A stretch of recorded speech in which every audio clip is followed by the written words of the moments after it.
And what I really like about the Polestar, especially in black, is because you get the little blue Polestar badge on the bonnet. It looks a bit like a police car. So people will get out of your way because they'll think it's a blue light. Yeah. It's actually quite a good thing to look like you're driving an undercover police car. Get out of my way. Because no one's going to overtake you. No, exactly. And it really looks, all you need is to put an undercover police just wear car a black so gilet, badly. a puffer gilet, and they're going to think you've got a stab vest on. You look like a copper. Welcome back to The Gassing Station, the podcast that goes snooping through the Piston Heads forums like a detective searching for clues in a juicy murder case. I'm Cam Tate, as usual, and joining me is Sam Sheehan. Sam, I've messed up to start this episode off. What have you done? Well, it's so for people that don't know, because we've not done a behind the scenes, because I don't think anyone cares, we record these on a Friday. And this is the Friday preceding the Formula One finale in Abu Dhabi. And so I was going to go, let's maybe start things off by talking about what might happen. But this podcast is going to go out on a Tuesday after the events happened. And so by the time you're listening to this, you know who's going to be the champion, which is very exciting. And it's an exciting time to not know who it's going to be. It doesn't feel quite like Abu Dhabi 21. No. Were you watching then? Oh yeah, I was watching then. I was even more on the edge of my seat than I am now, and I was pretty devastated. It was pretty heartbreaking. It's one of those things where even I've got family members who have no interest in F1 whatsoever, and they watch that. Yeah. And you kind of where you were. There's kind of a moment in time of where it's like, I was there when Abu Dhabi 21 happened. Yes. Whichever side of the fence you sit on. But this one, it doesn't feel like it's going to be a 21 kind of situation, because I guess it doesn't feel quite as they're not even on points. No, and also I think they probably changed the rules to make sure that we don't get that fast again. So that bit's fixed, hopefully. Yeah, you're right though. I mean, it's definitely got. Not the viewers know, the listeners know, but sitting here, Norris he just about has enough of an advantage. Verstappen's probably going to win. I'd put money on that. As in the race, I should clarify. Yes, not the championship. Not the championship. Yeah, I was going to say, what we'll do is we'll give our prediction about what's going to happen, and then when you're listening to this, you can go, God, you guys were well off, or it's pretty predictable, you got it right. So you're thinking Verstappen wins the race, Lando wins the championship. Yes, just because I don't think he will come second in the race. Oh, you're thinking he's going to come third. And I think Piastri, if he were to be ahead of Norris, because at the moment there's talk of, and fair enough, there shouldn't be team orders at McLaren if Piastri's ahead of Norris, and it would sway the championship. But I think Piastri would actually move out of the way if it was in the latter stages of the race and he knew his chances were done unless Verstappen, crashed. Yeah. I think you would see some friendly teamwork there. See, my opinion is that Formula One champions tend to make a bit of a meal of their first championship. Yeah. They always tend to be, the first one's always the scruffiest because it's that you're just trying to get it. Once you've got that championship, I'm guessing you feel like, I'm a champion now. No matter what happens, it's totally fine. It's like 2008, Hamilton had some incredible moments, but there was also Fuji 2008, which was a bit of a mess. Vettel apparently never led the championship in 2010 and then won it right at the end when he really should have dominated it because he was by far the fastest that year in the fastest car. And I'd even say Verstappen in 21, I think Lewis wasn't the best that year. Yeah. But I also think, look at Verstappen now versus Verstappen in 21. I mean, they're two completely different characters. Yeah. So I think that Norris is going to win the championship, even though he's been the scruffiest. One of the scruffiest this year, and I'm going to go with you, and I'm going to think Verstappen wins the race, but I think it's going to be Verstappen, Norris, Piastri. Yeah. And then we have 2026, which is going to be so interesting. Not that I'm trying to get this one over and done with, but I'm actually quite excited about it. Not because it's necessarily going to be good, but I'm just curious to see what is going to happen. Yes, I'm interested for F1 26 to just see how rubbish it could be. Yeah. And will it... Part of me wants it to be... I obviously want it to be good because I like being entertained, and I want it to be fair. I want it to be close because that's good racing. But there's also a horrible part of me that just goes, God, I'd love it if they all just broke down on the first lap, and then Yeah. they're all just shrugging, going, "Well, what do we do now? Does the safety car win?" Yeah. We almost got that in 2014, and it didn't quite happen. So There's a silver lining if everything goes wrong next year, and that is that there's probably an increasing chance that there will be a switch back to a naturally aspirated or a simpler, more combustion engine focused formula Exactly. with more synthetic fuel. I think because all the speculation right now is that these engines next year and these powertrains are going to be a nightmare to run. There was even talk of them downshifting at the end of the straight because if they run out of electric energy. So if that's the case and it looks rubbish, it's hard to drive and everyone's just having a really rubbish time, maybe we'll get V10s or V8s. yes, please, that'd be amazing. Hamilton actually just said the other day, he was like, "Oh yeah, well, I've been testing it on the simulator, and I'm not sure if people are going to like watching cars downshifting at the end of the straight." And I'm like, "It will be funny." Yeah. It will be, well, maybe funny for the first few races, and then it might get a bit sad. But then they'll be on top of it after that. So, never bet against F1 engineers. The porpoising, do you remember that? It looked like the formula was, it looked like everyone was going to have a broken back. And, now, okay, they still complain a bit about bouncing, but it's kind of a background thing now. Porpoising was terrible, but the 2014 engines were by far the worst of when they all just demolished themselves within a few laps. But they got on top of that, and now they're some of the most reliable engines ever. And they sound better. I think they put the mics in better places. But do you remember when they did that really silly cone at the back of one of the cars to try and test whether it had an influence on noise, and it never did? And now they put the mics in good spots. So I was at the GP this year, the British GP, and the Formula 3 cars were by far the best sounding cars. Yeah. They sound like little McLaren F1s. They've got this incredible, they at least sound like straight sixes, but they're not. They're little V6s. And then the Formula 2 cars were silent. And then the F1 cars come out and they're like, not bad. They're better on TV, I think. The F1 they are cars better. Yeah, I think so. But anyway, let's not talk about Formula 1 because a lot of our audience will just not care. You've been driving a new Alpine, but it's the electric crossover. Oui. Yeah. Any good?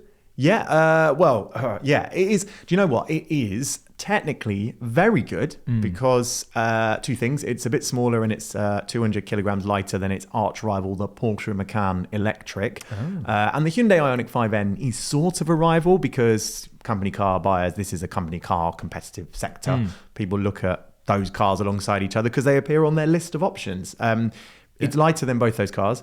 And it's a little bit less powerful, 400 horsepower, but it's got that hydraulic bump stop damping tech, which means it actually rides really nicely when you go quickly. At lower speed, it's a bit fidgety.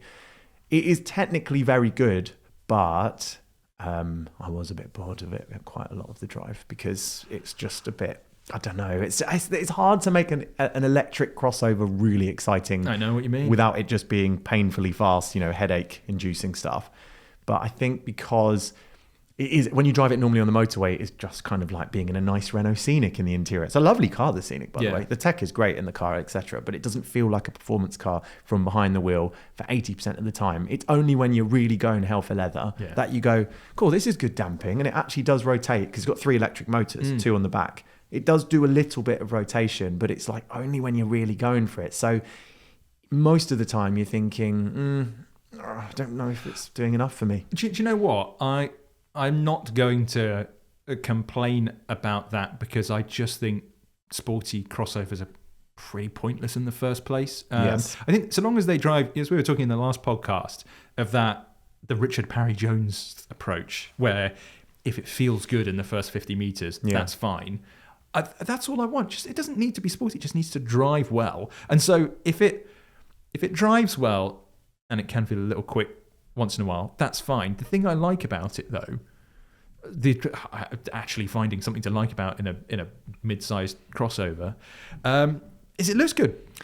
It does, although I'm going to be controversial. I think, because I actually drove past, I think it was an Armada, and when you're on the launch events, there's like hundreds of cars. In this case, there were about a dozen cars out. I drove past one on the other way when I was doing this launch in Spain. I actually waved at the driver because I thought it was another Alpine, but it was one of the Chinese electric SUVs.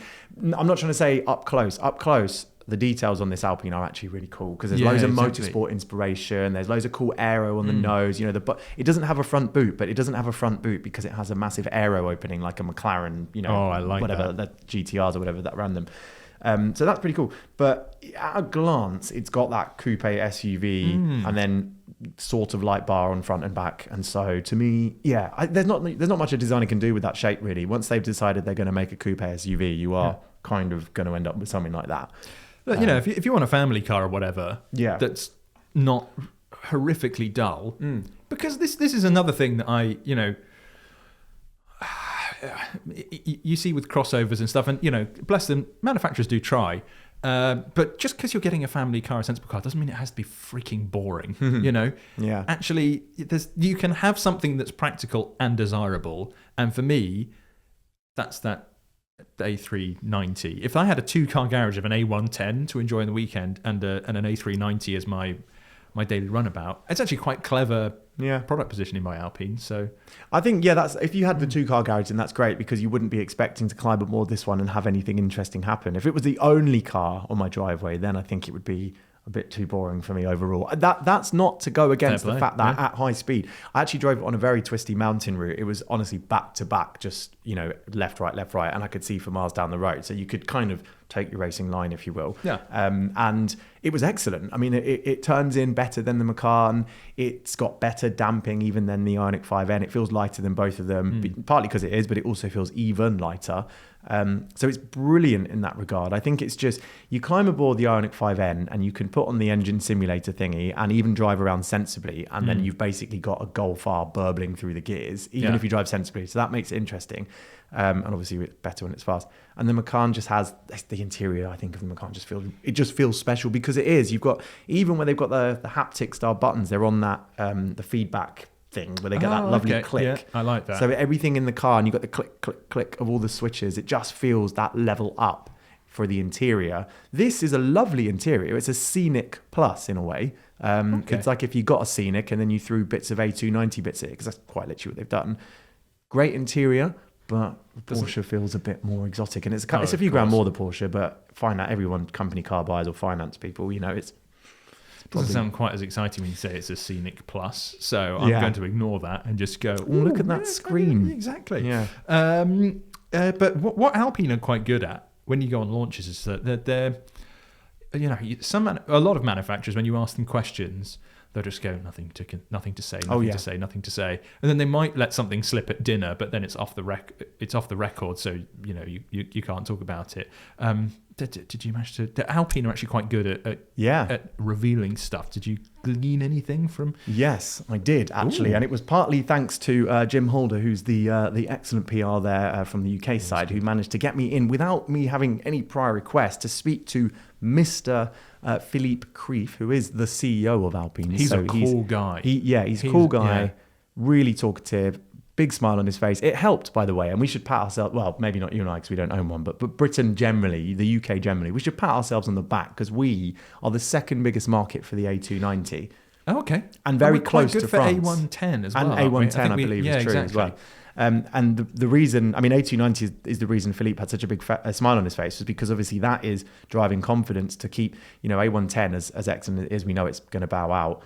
Although, because of the success of the A290, I think there's a bit more of a future for an A110 petrol, but not the current one. Not the current one. That's fine. That's going because of Euro 7 emissions restrictions.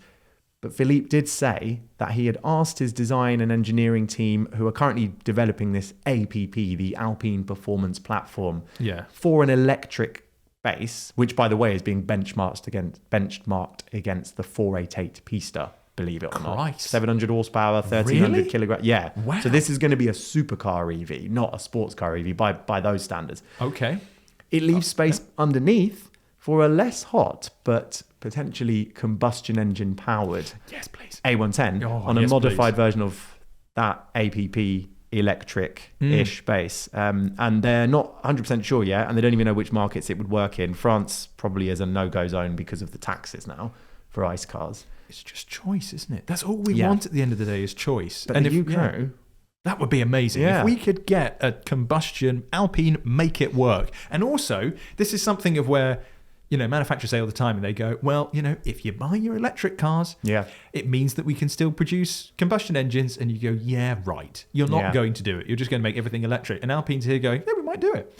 And they also said, when I think I spoke to Philippe last year at Le Mans, and he was saying that, that they're genuinely trying to make a supercar happen. Yeah. And I don't know if it's been confirmed yet, but I did think he let slip that the Alpenglow was going to happen as a production car. Ooh. I think so. I might be wrong.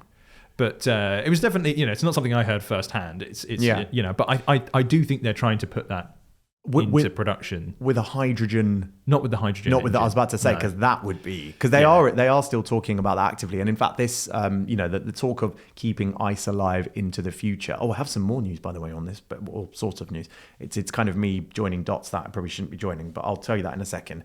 The ICE synthetic fuel solution is the most likely one, because Alpine and Formula One, they're going to be investing in this type of fuel, have good knowledge of it, lots of data. They're hoping that will drive down the cost for consumers. Hopefully it will open that market up even more, because right now it's exceptionally expensive. But also the hydrogen stuff, Philippe still thinks has some future. He just says, from an engineering point of view in the cars, he's talked about having to change the internal combustion engine has to run different chamber stuff and different tanks obviously as well. But the bigger challenge is actually outside of vehicle development. It's the logistical stuff. It's the having fuel stations. I guess all fuel tankers will have to be hydrogen safe. Don't know what that will look like. Yeah, exactly. It's, that's one of the things that people have against hydrogen. They go, oh, it's explosive. And it's like, well, yeah, but you're also driving around in petrol cars, which are bombs on wheels, and electric cars, which don't explode in the same way, but they do catch fire and last a very long time. So if you want to move forwards, you're going to be a fire risk.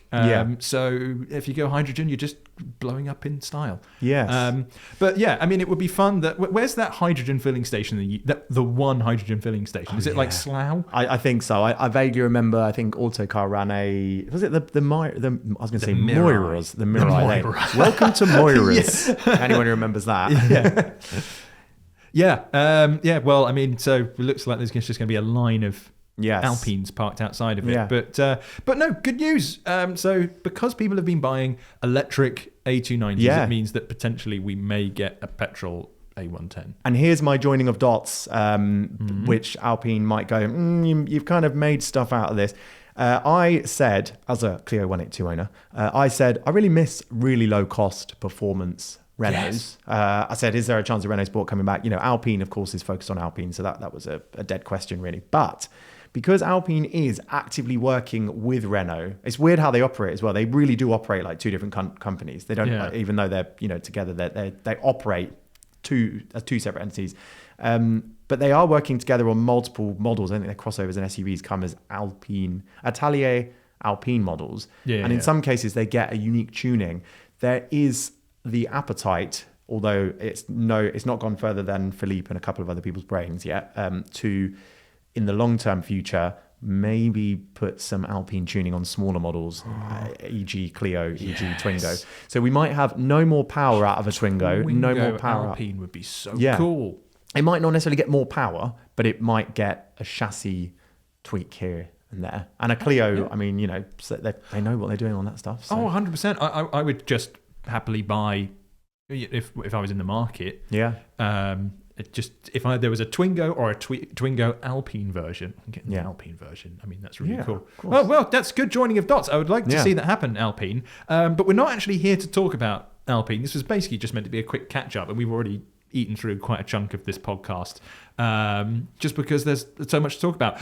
But the big thing is, speaking of choice of powertrains, have you seen the Toyota news that's landed first thing this morning? But obviously when you listen to this on Tuesday, it would have been around for a while. There's a new Toyota sports car, but it's not a Toyota. It's called a GR-GT. Oh yes, because it's a ground up produced supercar by Gazoo Racing. This thing is ridiculously cool. We've been kind of expecting this for a while because it's been spy shotted for, I think I remember seeing pictures of it back in 23. There was pictures of it in 23, and they were saying it's going to be coming out in 27, and here we are at the end of 25, and they were kind of bang on. So it's been in testing for a very long time.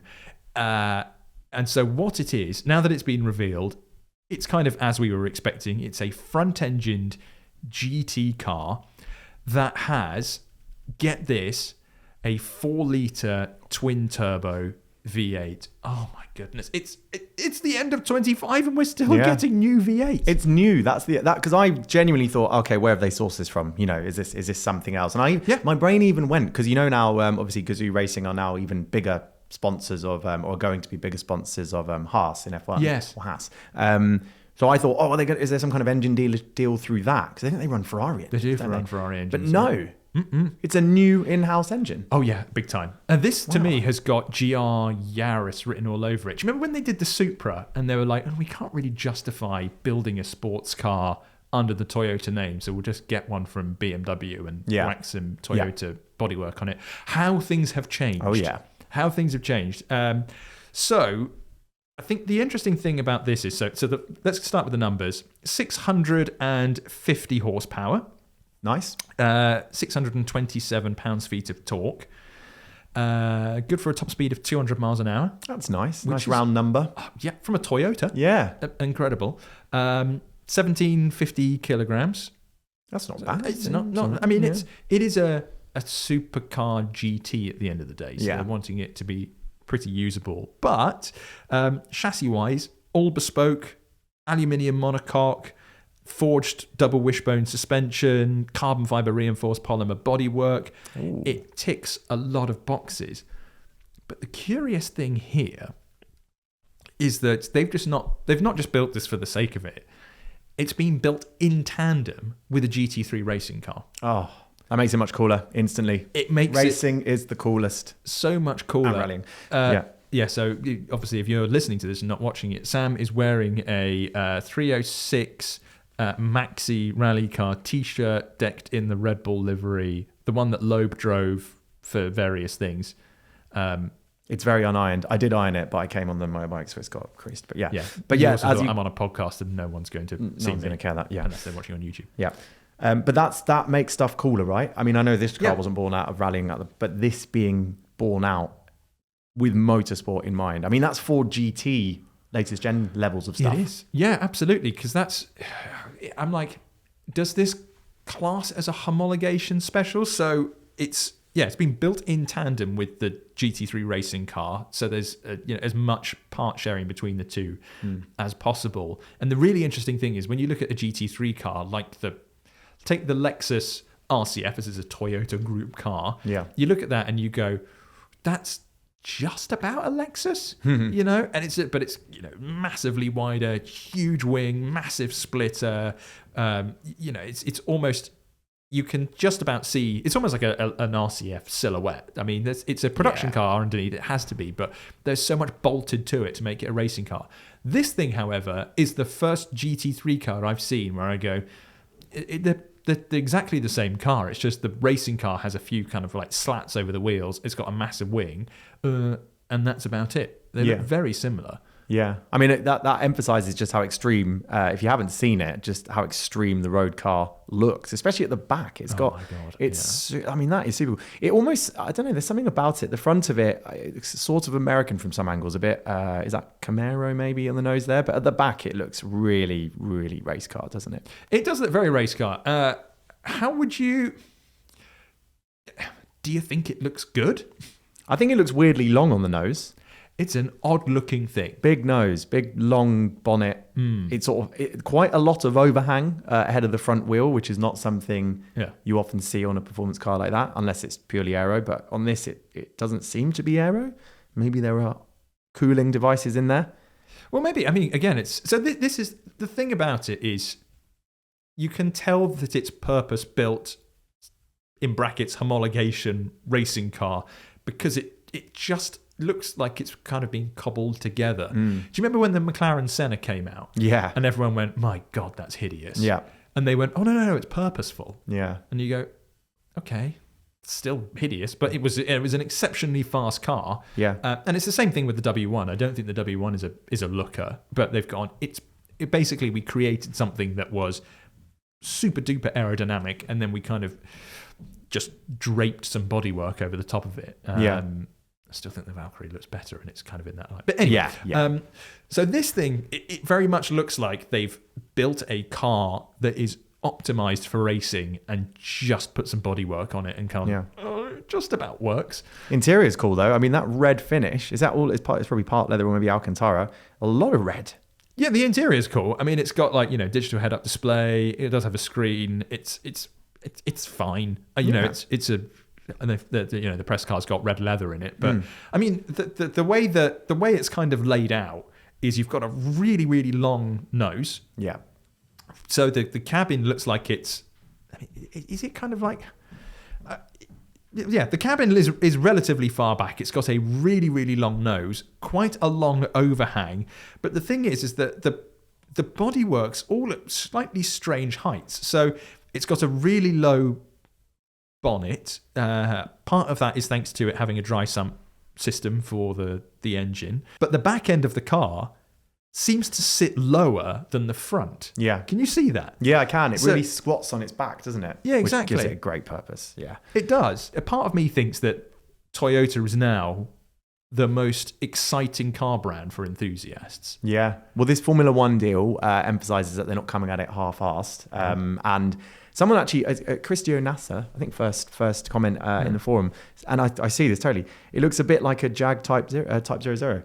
And I think in the kind of that very long bonnet and then very short tail, I think it's great. Yeah, Toyota's, I think definitely, if you think about the direction they're heading in and what they're, a new V8, got to be the most exciting brand right now. Oh my God, like a new V8 out of nowhere. Yeah.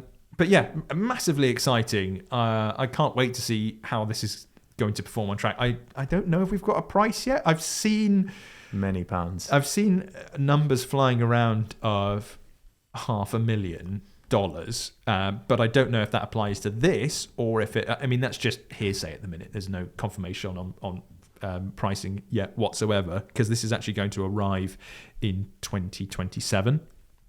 So we're not actually going to see it next year. But it's not going to be a cheap car. It's not going to be built in big numbers. I guess that's how we get big engines nowadays, is they go, we've made a new V8. It's just not many people are going to be able to drive it because it's going to cost so much money, a bit like V12s.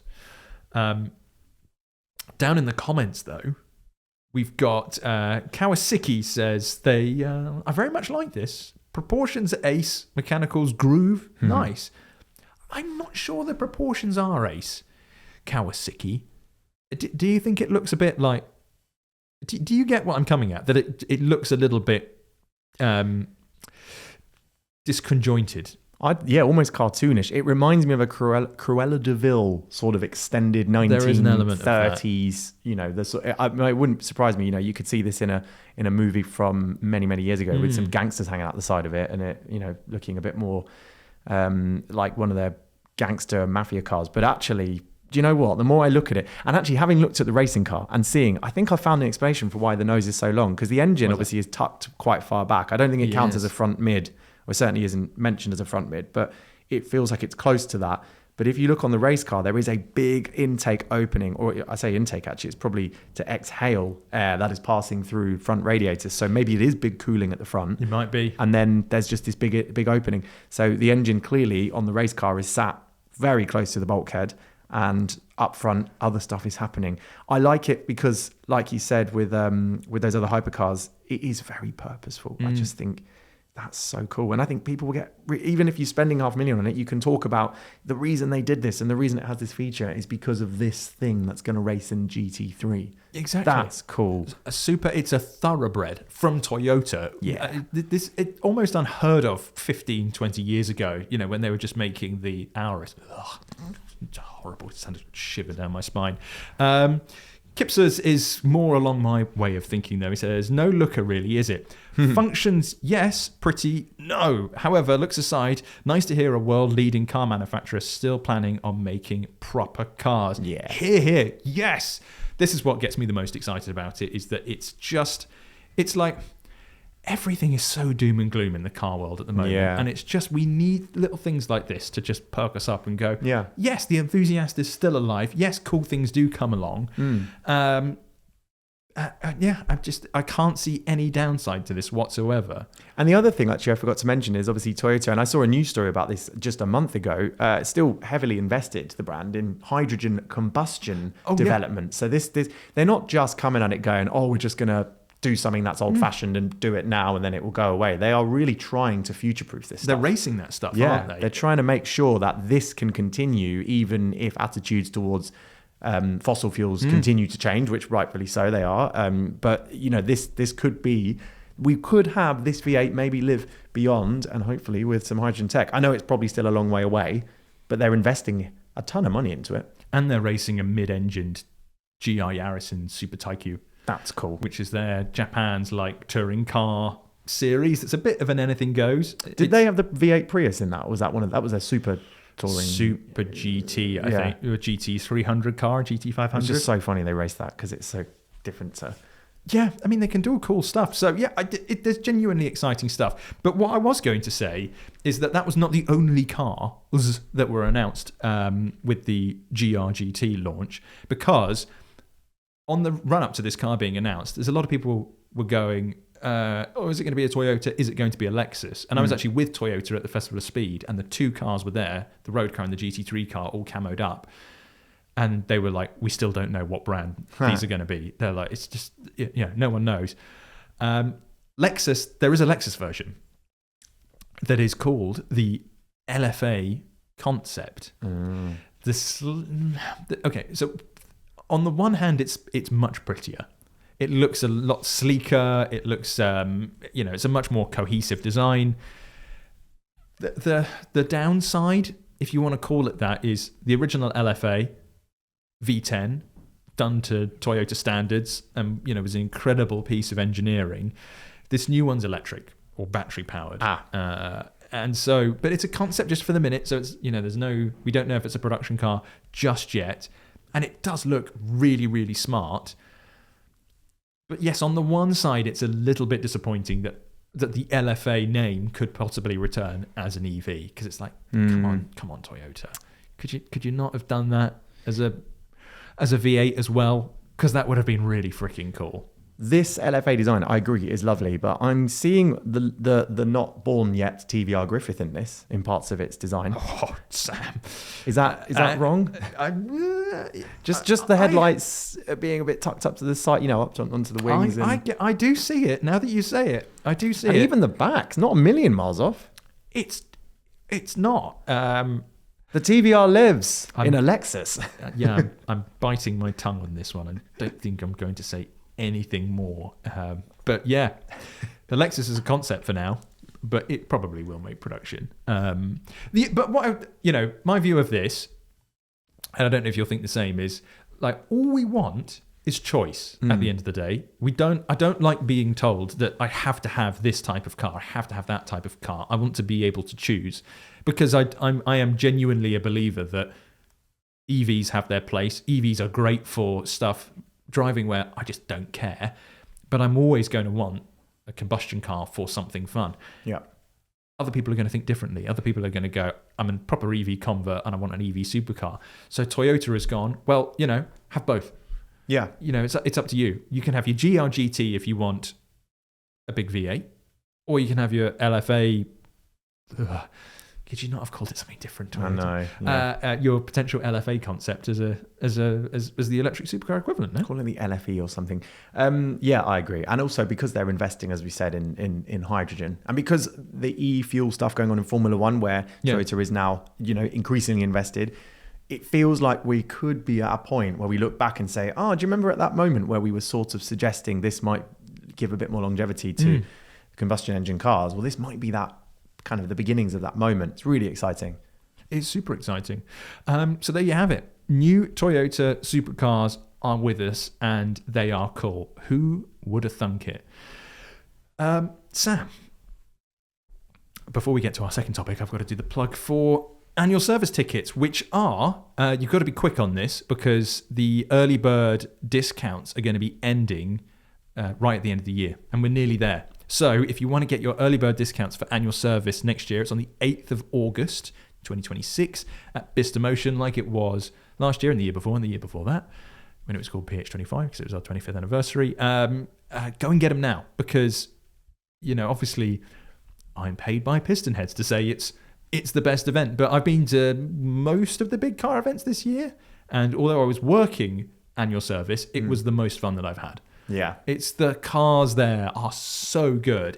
We work all year. It's because we don't do a big event like this every few months or even every quarter. It's our 1 year event. So we go all out on it. We've been planning on it even before the 2025 one was done. We were still planning on 2026. So we fill every single inch of that of Bicester Motion with cars. And the car park's absolutely rad as well. Yeah, so, it really is. Yeah, come along. And I'm just getting my guest list together for the live stage, so we'll have some really cool speakers there too. It's just a great day out for the family. Cool car stuff. So yeah, get your tickets. It's also a nice, approachable event. You know what? I when I've been, it's really, you can go on your own. You can bring your family. You can bring your mate.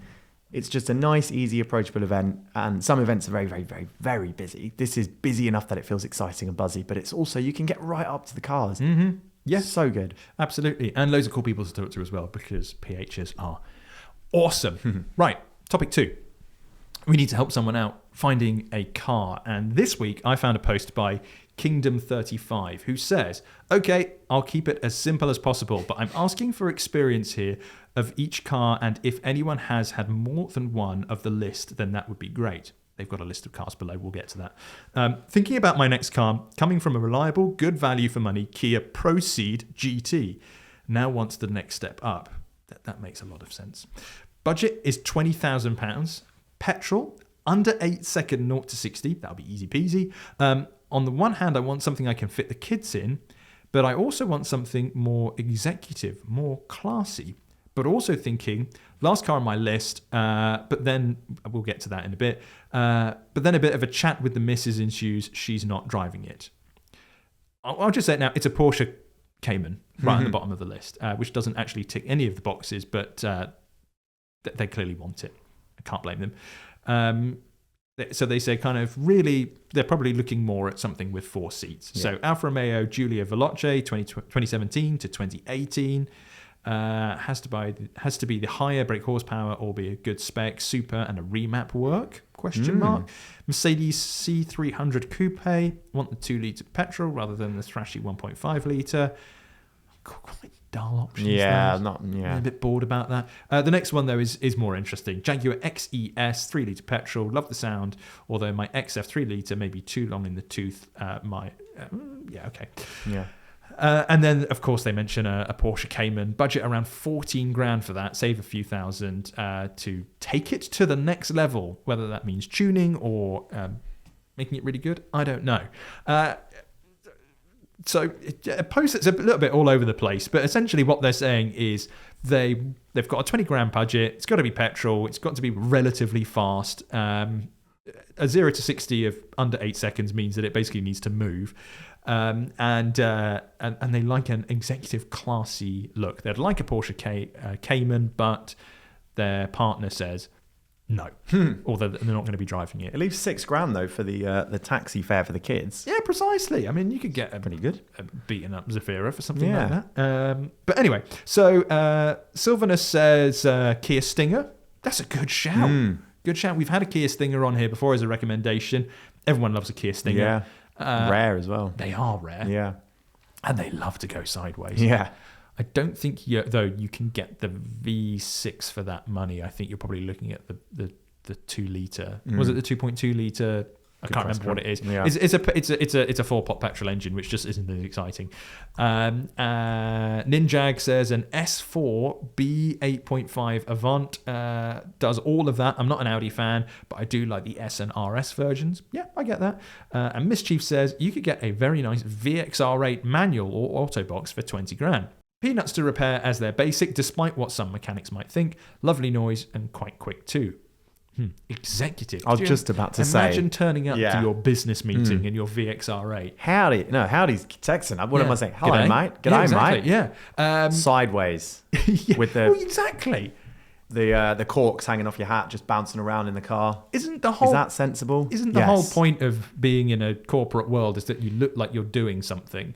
Yes. Nothing says I'm here to mean business than drifting into a meeting with a VXR8. Yeah. And you won't actually get anything done because you'll be too busy sliding. And that's exactly what corporate people want anyway. Yeah. So, Sam, that's what the community has suggested. Yeah. What are you bringing to the table? What have you found? Well, you'd already suggested, because I really like the Giulia Veloce in 280 form, by the way. I think it's a really good car, the 280 one, because it's got enough punch that it feels exciting and it's got all the good bits and the handling's lovely. So I didn't obviously choose that.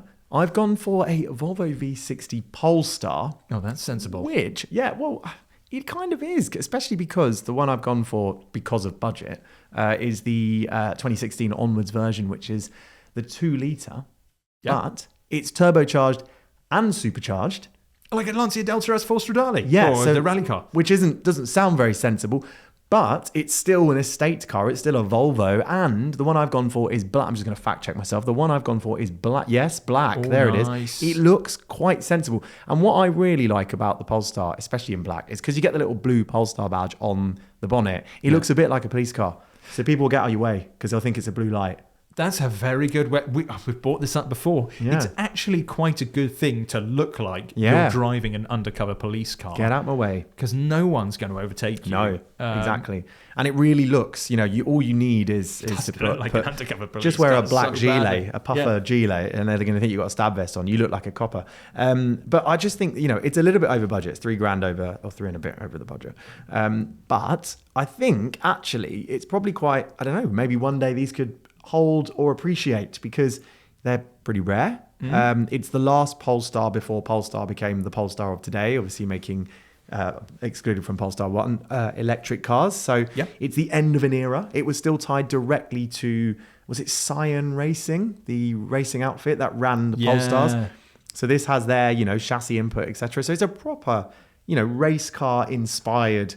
And of course they race these, I think, as well. It's or the saloon version. So it's got some serious motorsport in its veins, and yet you can still put the kids, and if you've got a dog, the dog in the back as well. Good shout. Okay, so that's got anything else to suggest? This one's a little bit less, put it this way, instead of looking like a police car, you will probably have a little bit more attention from the police, which kind of doesn't really set out very well for the executive appearance. But hear me out on this, because I'm going to take executive and put that to one side, but focus on the kind of sensibleness of this. It's the FK2 Civic Type R, the yobbiest of yobby ones. This is when they really started to get yobbish. Asbo. Quad exhausts. Yeah. Massive rear wing. Yes. The thing I've always loved is maybe not the right word. The thing I observed from the FK2 when it first came out is the amount of bodywork from the top from the wheel arch at the back to the tip of the rear window is substantial. Yeah. There's almost more bodywork above the wheel than there is wheel. Yes, it is an oddly shaped design in many ways. I still think it looks bloody cool. Yeah. And also, the reason I've chosen it is just because it's really sensible, because I know that a dependable Kia Pro C GT like this, these are, tough, strong engines. Are you telling me they were not? Well, no, it's not that. It's just you saying sensible and Honda Civic Type R FK2 is not appearance-wise, and obviously if you drive them over 8,000 revs, then of course not. But if you just trundled around, enjoyed that gearbox, I think in terms of running costs, in terms of they just probably someone's going to tell me that the pads cost £400,000, but in terms of mechanical reliability, etc., this is going to be a pretty dependable car. Other choices on even a smaller engine Mercedes, I imagine, would probably cost you more in some ways for servicing, etc., than this would. So this could be, it'd leave plenty of change in your pocket for using the 8,000 plus revs when you want to. But when you're just driving the kids to school and just pottering around, it's a pretty sensible car to live with. But these were famously very comfortable and not raw in the slightest. Yeah, apart from that bit. Yeah. But get some cushions. They've clearly tried to get, or are trying to get, a Cayman through the net. It's more sensible than a Cayman because you can get the kids in the back, depending on how many children you have. A nice idea. but probably the wrong answer. Do you know what? The Cayman, obviously I love Caymans. I think, who doesn't love Caymans? They're great, especially when they've got a 6-cylinder engine. But I mean, if you could get a 911, even if you love a Cayman, would you not go for the 911? I think most people probably would. And there are plenty of 997s that would fall into budget. And so that's a 997? Yeah. Really? Have you found a 997 for 20k? Correct. Let me just double check that this one's not got some kind of like historical. Yeah, no, that's a good condition car. Yeah, but say no, that looks good. 89,000 miles, 5 previous owners. It looks very tidy. 17,995. Exactly. Leaves a bit of change as well. So that's my sensible option based on the Cayman. I think you can actually go and get the kids in the back of this and potentially have a car that's already approaching modern classic status. Yeah, I think providing that they don't grow up, then you're fine. Yeah, or if they can grow at the top half. Yes, exactly. Just don't grow your legs. Yeah, exactly. And if you leave them in the back, then I think that they'll probably do that anyway. Like if you grow plants in certain, when people put watermelons inside of square, and that'd be like that for a Porsche. Don't do that, by the way. That's very much. You have to say these things now because someone's going to be like, well, I listened to the Gassing Station podcast and Cam told me to leave my children in the back so they would fit in a 911. Did it work? But yeah. Okay. So a good shout. So yeah, tell me a bit more about the spec of this one. Well, that's my counter to that. Well, this is just a basic Carrera 2, but I've always thought especially today in the latest 911s, because they're all so powerful now. All you need is a Carrera 2. But even in a 997, you've still got over 300 horsepower. Yeah. It's still a quick car. Still makes a wonderful flat six sound. And of course, this is a manual as well. So it means you're going to be able to drive it how you want. You're not going to have to switch in and out of auto and manual mode. You're in control of this beautiful engine. And also, I think they've aged really well. I think 996s actually look really good now as well to modernize. But the 997 was even more widely adored from the start. And now that's the last of the small, they got quite big after that, didn't they? So they're really, really big now. Well, I mean, you and I are of the Need for Speed Gran Turismo generation. So the 996 isn't nearly as bad, I think, to our eyes as it maybe is to people who are slightly older than us. Slightly air-cooled. We have a hint of nostalgia to it. But it looks great, the 997. And if you want to be really geeky, which we can be on this podcast, it's the last of the hydraulic steering. Yeah. Which is a big deal. Good finds there, Sam. Good finds. I'm going to bring mine up now. So to start things off, we're going very sensible. Lovely. With a Bentley Continental GT W12 from 2006. Because we've got one coming up for auction. And I've not just chosen this because it's coming up for auction and, there's a chance that you might be able to grab yourself a Continental GT for a great price. But there was a period where the Continental GT was a bit, particularly this first generation one. A lot of people bought them. A lot of people have ruined them. And so you can get them dirt cheap. And those are the ones that you really want to be very, very careful about buying. This one, however, looks just immaculate. It is. I can't tell if that's blue or a really dark. I can't tell if that's a really dark blue or a black. I think it might be black. Cream leather interior. So the spec is delicious. 81,160 miles. 7 previous owners, but it's got stacks of service history. And an advisory-free MOT from the last one. So it does look like it's been really well cared for. This is the kind of Continental GT that has green flags. Just everything going up to it. You just kind of go like, if I was feeling brave and I wanted to get a Conti, this is a really good one to get.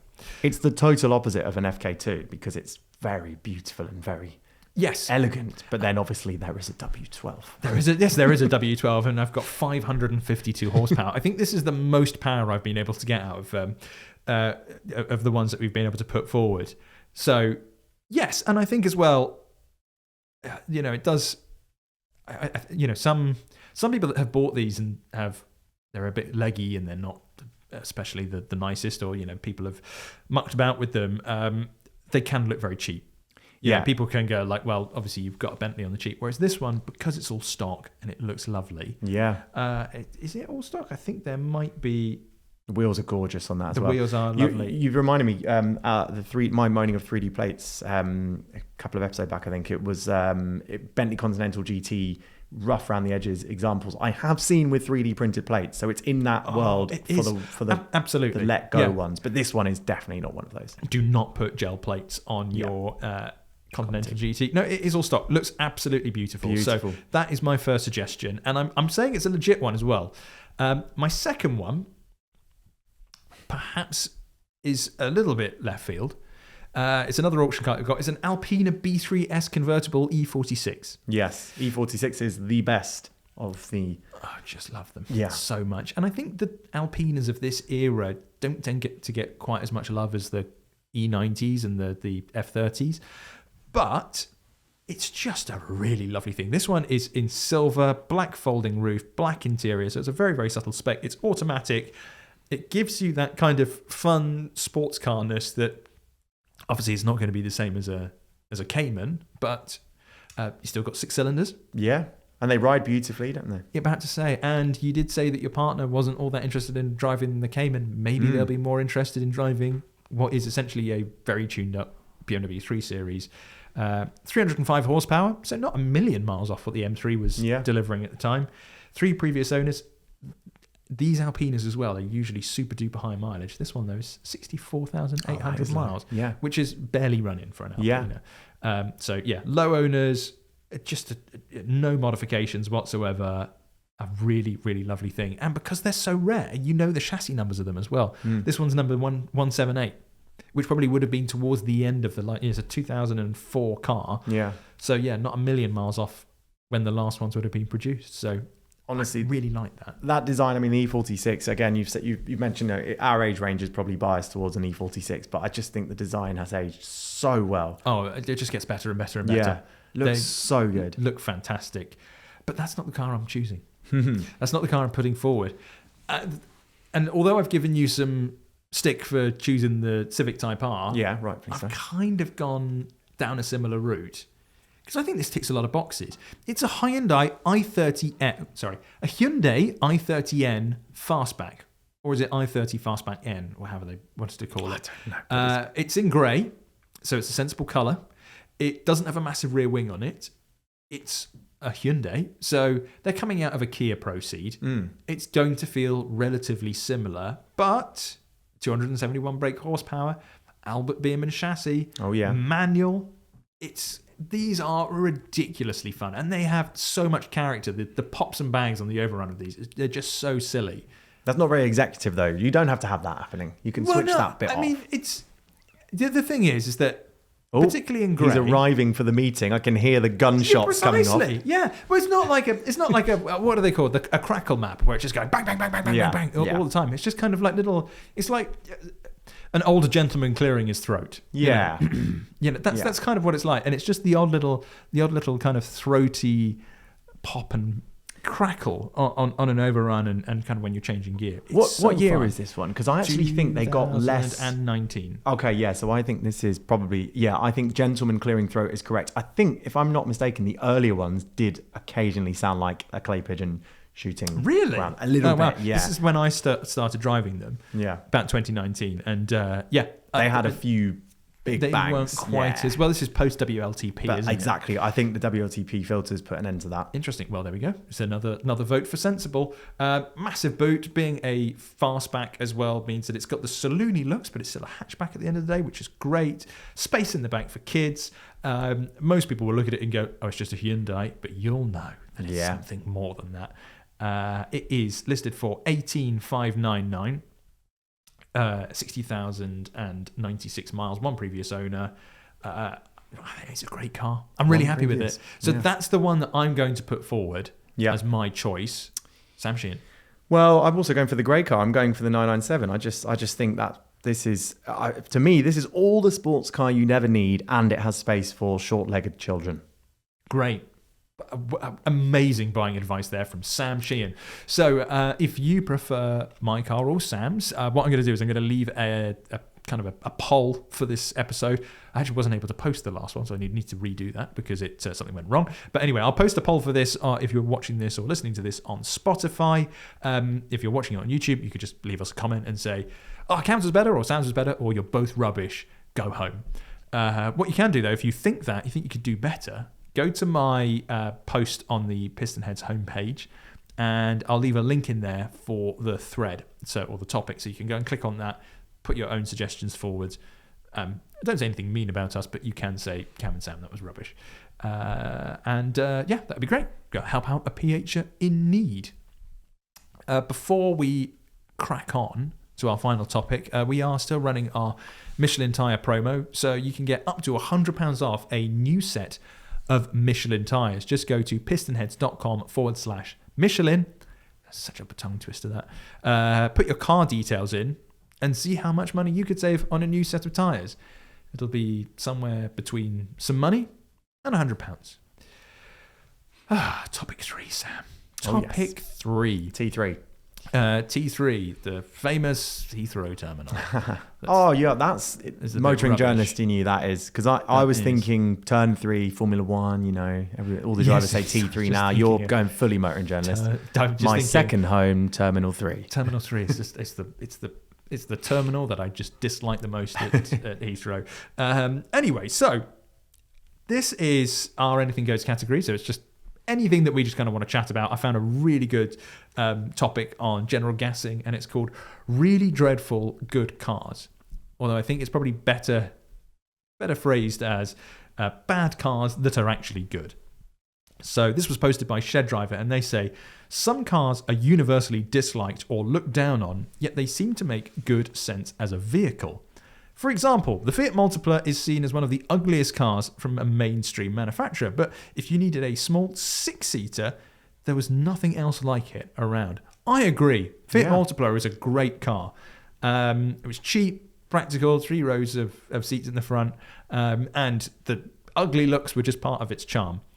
I remember that from the school car park when I was a kid, and you see someone turned up with a Multipla and you were like, oh, that's fun. Yeah, it was pretty weird. The lights in that, they sort of put lights in bits where lights don't go. And then they facelifted it and ruined it. Yeah. Oh, God. Anyway, likewise, the Citroen Picasso sold in their millions, still loads around, and what a fantastic load lugger with TARDIS-like interior space. I found fame as the car driven... It found fame as the car driven by people who have to ask their own name. I think that's a reference to the viral video that went around like a decade ago of a chap. I think he was called Ronnie Pickering. Who Do you know drove, who I am? Yeah, that was it. Yeah. Drove around in a Citroen C4 Picasso. Say what you will about the bloke. He clearly liked his practicality with a Citroen C4 Picasso. And for families on a budget, it was probably one of the best cars for carrying 3 full-sized child seats, prams, and luggage.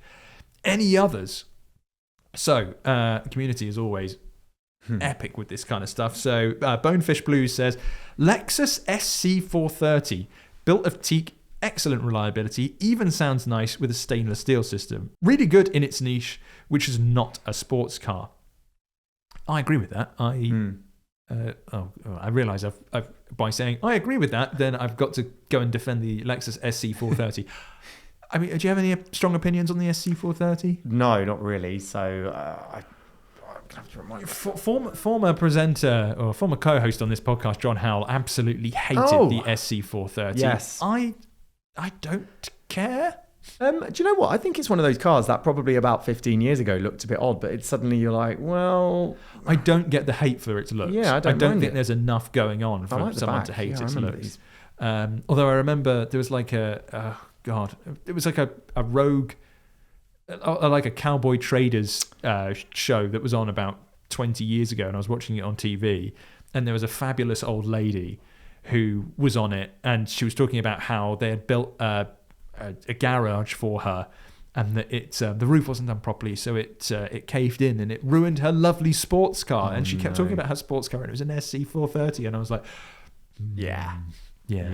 But she was like, there's our friends at Smith and Sniff always talk about Celica lady.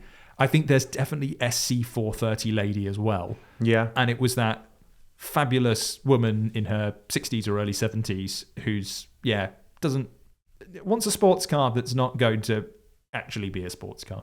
Maybe she was a big fan of the GT500 motorsport category because they did a race car. So maybe she thought, Sam's got it. I'm driving a race car. So Sam Sheehan has figured out why people love the SC430 in the first place. It looks It's pretty because good. of that was really cool, actually. That It's back when they used to make, when all of those category of cars basically looked like the road car that had been squashed, and then the arches kind of swell up. Oh, it was great. Looks great. And then a big V8 in the front mid. Epic race car. Oh my God, who would have thought that the Pistonheads podcast would descend into an SC430 loving. Okay, I need to move on badly. Qhet says, the original Vauxhall Zafira, the seating was really clever and they're an incredibly practical car, but spoilt by the horrible council/angry dad image. Yeah, they've got a real Ronnie Pickering image. Yes. But they're not C4 Picassos. My mum had one as well. Did she? Yeah. Oh, she cool. loved it. I mean, it was an auto. I think it was a 1.8. And to be fair, it was all right. It was fine. She looked after it really well. My dad serviced it, obsessively. And then it got sold to someone else who I think ran it into the ground in about a year. So it went down the route where they all end up. Is it one of those things where if you look after it, they're great cars, which you can say about pretty much any car? That's true. But they did make a VXR version of it. Yeah, they did. And that Talks did a lot, didn't it? Yeah. But so I I've just heard. quite like that they did that. So even though I don't know if it was particularly good round the bends, it was pretty wild. It was cool. Literally was wild. Yeah. I'm not sure if I could own one. No, same. It was cool. Hippie says, I have an Austin Allegro 1300. I'm sorry to hear that. Which is fantastically reliable and really good to drive compared to its contemporaries. Good for you, Hippie. Moving on, CMTMB says, the original MG5, painfully dull to look at from a less than desirable manufacturer, and on the face of it, a completely unremarkable and forgettable car. But if you look beyond that, you get one of the very few EVs in a traditional estate form, probably the only one when launched, ? Extremely cheap to buy, decent range, comfortable, nippy enough, good level of standard equipment, and obviously a very practical car without being an SUV. I agree. Do you like the original MG5? Yeah, I'm pretty sure I've sat in the back of more than I've been in the front of them because they're taxis. Yeah, so I do. Yeah, I mean, come on, they come well equipped, don't they? Ride pretty well. Yeah, Good car. I drove one at a former job several years ago and went into it expecting it to be utterly rubbish. Yeah. And in some ways it was, but it was dirt cheap, like 18 grand, brand new at the time. It was nippy because, I mean, a car like that 20 years ago would have been gutless and rubbish, because it's an EV. It was relatively fast. Yeah. It was relatively comfy, steered okay, super practical. The only thing is it did look pretty terrible. Yeah. I think it's the modern day equivalent of an Austin Montego. Yeah. Oh, that's brutal, actually. My mum had one of those as well, by the way. Interesting car choices. She had an Austin Montego. Yeah, a long time ago. I think it was in the 90s. How long did she it also last? had a 944, so if mum, I don't know. Oh, that's mum cool. listens to Okay, this, but yeah, she's redeemed she herself. redeemed, and a Disco too. I remember with a V8. There was a commenter who's at the time, because I ripped on the Austin Montego, and they basically called me out and they said, he clearly knows nothing. The Austin Montego was a fabulous car and extremely reliable. And I was like, well, I think it was the RAC or the AA used to call the hard shoulder Montego Bay because of the sheer amount of Austin Montegos that broke down. All of them parked there. Yeah. It's the shed of the week as well. Oh, no, it's a Rover. That is a Rover. I thought it was a Montego at a glance. So anyway, this isn't about Montegos. Sam, have you got a car that you've driven that everybody thinks is terrible and it's got a terrible reputation but is actually quite good? Well, this only has a terrible reputation, I would say, amongst people who've never driven one. And that is a Tesla Model S. Because they had a pretty bad rep along with a lot of early Teslas. All Teslas, actually, dare I say. Being poor build quality and just terrible cars. But actually, a lot of Mercedes engineers were involved in the development of early Teslas. Oh, that's a good point. Yeah, they are. So they're actually, I didn't like the original one because they had the fake front grille thingy design, but the later facelift, actually, battery for an EV, battery dependence, etc. It was really good. You knew where you were at. But I appreciate this is a Pistonheads podcast, so I'm going to skim past the Tesla. Good man. And I'm going to land on the Ford KA, which I actually don't know if it's hated, but it's definitely looked down upon. I think maybe from the sense of it kind of being a beta. Yes. You know, as a car that's just kind of, I mean, when you and I are of the vintage of where that was the car that some people had at college. Yeah. And they were, you know, it was do you remember when college people actually bought their own cars and they didn't have cash? Yeah, exactly. Yeah. Anyway, yes, bought cash. So yeah, it was 4KAs, Vauxhall Corsas. Yeah. Maybe a Fiesta. Yeah. The KA was one of the least desirable ones. I think everyone. I think blokes probably didn't like them the most. I think it was. I think there was the particularly girls were less back bothered. then. Yeah. I think it was seen as a bit of a, oh dear, you've gone for the KA. But actually, because it was based on Mark III Fiesta underpinnings, I believe. Oh, yeah. It means you've got, it has tons of steering feel, really simple car to drive, but just actually quite enjoyable. And I've driven one on the road about 7 or 8 years ago in the winter, and it was just the most slidey car I'd been in, but the most controllable car, little 1.3.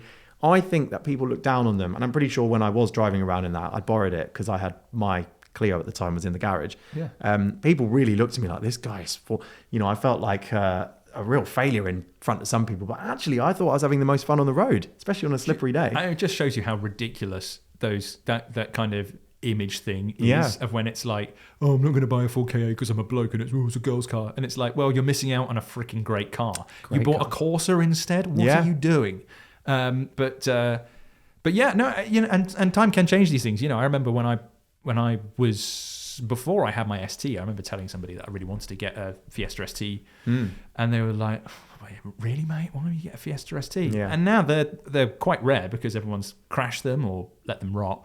Image of them has just completely changed because people realise that not driving something because you might think this about them or whatever is completely stupid. Yeah. It's just a great, if I actually would say, if you have a child and they're learning to drive, throw them in maybe not for safety reasons, but put them in a KA and then they might get all of the... It's really hard for kids in particular now to feel what a lot of us felt, and especially people who were, driving in the 70s and the 80s, that people talk about, there's loads of feel in these controls and it's really analog. This is one of those cars that still is very analog. I mean, it's a... When do they come out? It's definitely a noughties car as much as it might have been the 90s. Very early noughties, late 90s, yeah.